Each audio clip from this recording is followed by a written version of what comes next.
So இப்போ வந்து இந்த போஸ்ட் ஆஃபீஸ் வேலையை பொறுத்த வரைக்கும் பார்த்தீங்கன்னா merit list 1, merit list 2, merit list 3ன்னு சொல்லிட்டு மொத்தம் மெரிட் லிஸ்ட் வந்து 8லேருந்து 9 லிஸ்ட்டு வந்து வருவதற்கான வாய்ப்புகள் இருக்குது. ஏன்னா போன வருஷம் வந்து பார்த்திங்கன்னா 8லேருந்து 9 லிஸ்ட்டு வந்துச்சு இல்லையா, அதே மாதிரி தான் இந்த தடவையும் 8லேருந்து 9 லிஸ்ட்டு வந்து வருவதற்கான வாய்ப்புகள் இருக்குது. அதே மாதிரி இப்போ வந்து மெரிட் லிஸ்ட் 1 வெளியிட்டு அதுக்கான டாக்குமெண்ட் வெரிஃபிகேஷனுமே எல்லாமே முடிஞ்சாச்சு இல்லையா. இப்போது மெரிட் லிஸ்ட் 2க்காக தான் எல்லாருமே நம்ம வந்து வெயிட் பண்ணிகிட்ருக்குறோம் இல்லையா. ஸோ இந்த மெரிட் லிஸ்ட் 2 வந்து எப்போ வரப்போகுது, எப்படி வரப்போகுது, எஸ்எம்எஸில் வருமா, மெயிலில் வருமா, இல்லை லெட்டர் மூலிமா வருமானு சொல்லிட்டு நிறைய பேருக்கு சந்தேகம் இருக்குது. அதே மாதிரி நான் செலக்ட் ஆகவனான்றது நிறைய பேருக்கு சந்தேகம் இருக்குது இல்லையா. ஸோ ஃபர்ஸ்ட் ஆஃப் ஆல் வந்து பார்த்திங்கன்னா இந்த போஸ்ட் ஆஃபீஸ் வேலையை பொறுத்த வரைக்கும் எல்லாருக்கும் முழுக்க லக்கை பேஸ் பண்ணி தான் கிடைக்கும். அதை வந்து தெளிவாக எல்லோரும் புரிஞ்சுக்கணும். ஸோ மெரிட் லிஸ்ட் 2ல் வந்து வருவதற்கான வாய்ப்புகள் யாருக்கெல்லாம் இருக்குது அப்படின்னு பார்த்தீங்கன்னா 95, 96, 97 இந்த கட் ஆஃப் மார்க்கில் இந்த பர்சன்டேஜில் இருக்கிறவங்களுக்கு மெரிட் லிஸ்ட் 2ல் வந்து வருவதற்கான வாய்ப்புகள் இருக்குது. அதே மாதிரி 470, 460, 450 ஸோ இவங்களுக்கெல்லாம் பார்த்தீங்கன்னா மெரிட் லிஸ்ட் 5, 4, 6 இந்த மாதிரி லிஸ்ட்டில் வந்து வருவதற்கான வாய்ப்புகள் நிறைய இருக்குது. ஸோ கண்டிப்பாக எல்லாருக்குமே வாய்ப்பு இருக்குன்னு தான் நான் கண்டிப்பாக சொல்லுவேன். ஏன்னா லக்கை பேஸ் பண்ணி கிடைக்கிறதுனால யாருக்கு எப்போ கிடைக்குன்றது யாராலையும் நம்ம கடிச்சு சொல்ல முடியாது. ஸோ இதெல்லாம் வாய்ப்பு இருக்குன்றதை நான் தெளிவாக சொல்கிறேன் ஓகேங்களா. இந்த மெரிட் லிஸ்ட் 2ல் வந்து 95, 96, 97 இந்த பர்சன்டேஜ் இருக்கிறவங்களுக்கு கிடைக்கும். ஸோ அது வந்து தெளிவாக புரிஞ்சுக்கோங்க ஓகேங்களா. ஸோ 450, 450, 460, 470 இந்த மார்க்கில் இருக்கிறவங்களுக்கு மெரிட் லிஸ்ட் வந்து 6, 7 இந்த மாதிரி லிஸ்ட்டில் வந்து எதிர்பார்க்கலாம் ஓகேங்களா.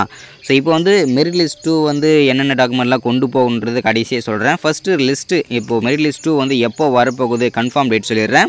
12ஆம் தேதி கண்டிப்பாக ரிசல்ட் வந்து வெளியாகும். அது எந்த நேரத்தில் வேணும்னாலும் வெளியாகும்னு சொல்லியிருக்கிறாங்க. வந்த உடனே இன்னொரு அப்டேட் கொடுத்துட்றேன். ரிசல்ட் எப்படி பார்க்கணுன்றதை தெளிவாக சொல்லிடுறேன். ஸோ ரிசல்ட்டை பொறுத்த வரைக்கும் இந்த வெப்சைட்டில் தான் பார்க்கணும். இந்த வெப்சைட்டோட லிங்க் வீடியோ கீழே கொடுத்துட்றேன். ஸோ அதை வந்து தெளிவாக நீங்கள் வந்து பார்த்து தெரிஞ்சுக்கலாம் இதோட லிங்க் ஓகேங்களா. ஸோ அது மட்டும் இல்லாமல் மெரிட் லிஸ்ட் 2க்கு வந்து என்னென்ன டாக்குமெண்ட்லாம் கொண்டு போகணும் அப்படின்னு பார்த்தீங்கன்னா மெரிட் லிஸ்ட் 1க்கு கொண்டு போகணும் அதே டாக்குமெண்ட் தான் திரும்ப நீங்கள் சேமாக கொண்டு போகிற மாதிரி இருக்கும். நிறைய பேருக்கு என்ன டாக்குமெண்ட்லாம் கொண்டு போகணும், என்னென்ன வச்சுருக்கணும் முதல்ல அப்படின்றது தெரிய மாட்டேங்குது. ஸோ ஃபஸ்ட் ஆஃப் ஆல் நான் சொல்லிடுறேன், நோட் பண்ணிக்கோங்க. முதல்ல வந்து பார்த்தீங்கன்னாக்க மெரிட் லிஸ்ட்டு 2ல் வந்து செலக்ட் ஆன எல்லாருமே என்னென்ன டாக்குமெண்ட்லாம் கொண்டு போகணும் அப்படின்னா முதல்ல உங்கள் 10வது படித்த மார்க் ஷீட், அதாவது 10th மார்க் ஷீட்டு ஒரிஜினல் ஓகேங்களா, ஒரிஜினல் கொண்டு போகணும்.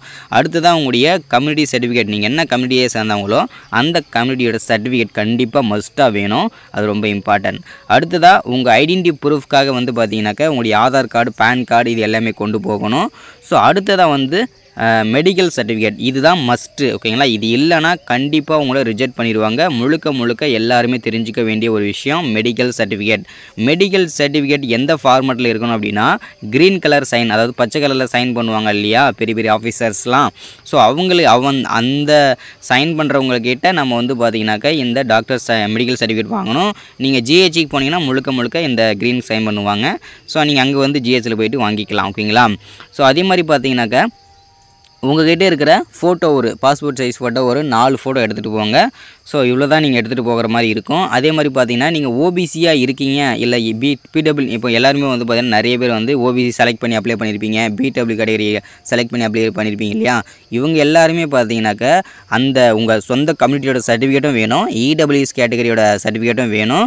ஓபிசியில் செலக்ட் பண்ணி அப்ளை பண்ணியிருந்தீங்கன்னா ஓபிசி சர்டிஃபிகேட்டும் கண்டிப்பாக வேணும். இதெல்லாம் கண்டிப்பாக மஸ்ட்டாக வேணும். ஒரு வேளை நீங்கள் இந்த சர்டிஃபிகேட்லாம் ஒன்று மிஸ் பண்ணி கொண்டு போயிருந்தீங்க அப்படின்னா உங்களுக்கு 2வது வெரிஃபிகேஷன் சொல்லிட்டு திரும்பவும் வந்து ஒரு ஆஃபீஸ்க்கு வந்து சொல்லுவாங்க.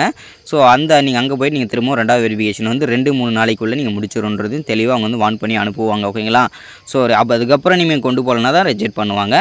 ஸோ மெரிட் லிஸ்ட் 2ல் வந்து பார்த்தீங்கன்னாக்கா மொத்தம் 3 வெரிஃபிகேஷன் இருக்கும் ஓகேங்களா. முதல்ல வந்து ஃபஸ்ட்டு வெரிஃபிகேஷன், 2வது வெரிஃபிகேஷன், 3வது வெரிஃபிகேஷன். ஃபஸ்ட்டு வெரிஃபிகேஷனில் உங்கள் டாக்குமெண்ட்லாம் கரெக்டாக இருக்கான்னு செக் பண்ணிடுவாங்க.